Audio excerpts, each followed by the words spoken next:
বিসমিল্লাহির রহমানির রহিম। আজকে আমরা যেই সাহাবীর আলোচনা করব ওনার নাম হচ্ছে হযরত আনাস ইবনে মালিক আল আনসারী রাদিয়াল্লাহু তাআলা আনহু। হযরত আনাস ইবনে মালিক আল আনসারী রাদিয়াল্লাহু তাআলা আনহু।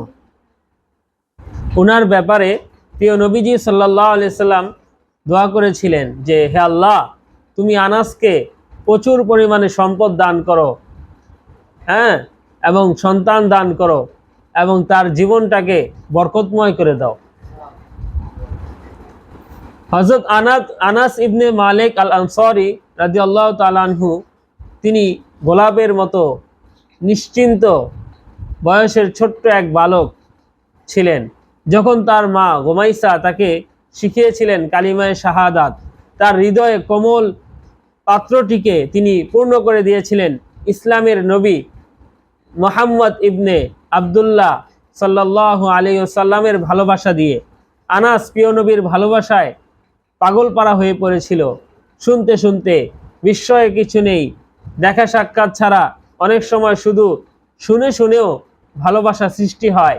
ছোট্ট বালক হৃদয়ে কতবার আকাঙ্ক্ষা জাগলো, আহা, যদি আমি মক্কায় ছুটে যেতে পারতাম, তার নুরানি চেহারা খানা দেখতে পারতাম। কার নুরানি চেহারা? নবীজির নুরানি চেহারা যদি দেখতে পারতাম, অথবা যদি তিনি নিজেই চলে আসতেন ইয়াসরিবে, অর্থাৎ মদিনার আগের নাম কি ছিল? ইয়াসরিব। যদি ইয়াসরিবে তিনি চলে আসতেন আর আমি তার সাথে সাক্ষাৎ করতে পারতাম, তার কতটা দিলের মধ্যে কতটা কি ছিল? বেচাইনি ছিল, কতটা আফসোস ছিল নবীজিকে দেখার জন্য। তোমাদের মধ্যে নাই আফসোস? তোমাদের মধ্যে কি আফসোস নেই? নবীজিকে দেখার কি শখ জাগে না? তোমাদের ইচ্ছা জাগে না?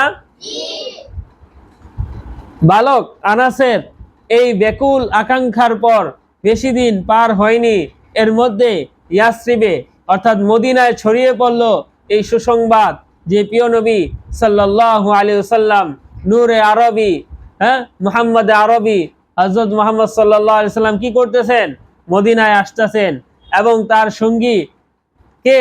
হযরত আবু বকর সিদ্দিক রাদিয়াল্লাহু তাআলা আনহু কি করেছেন?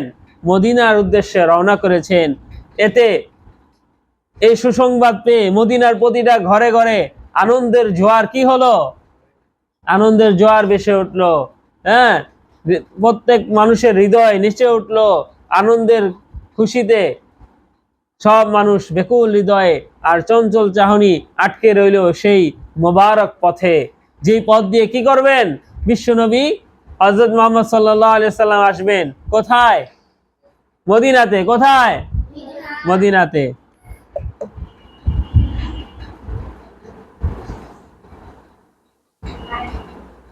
কি করছে?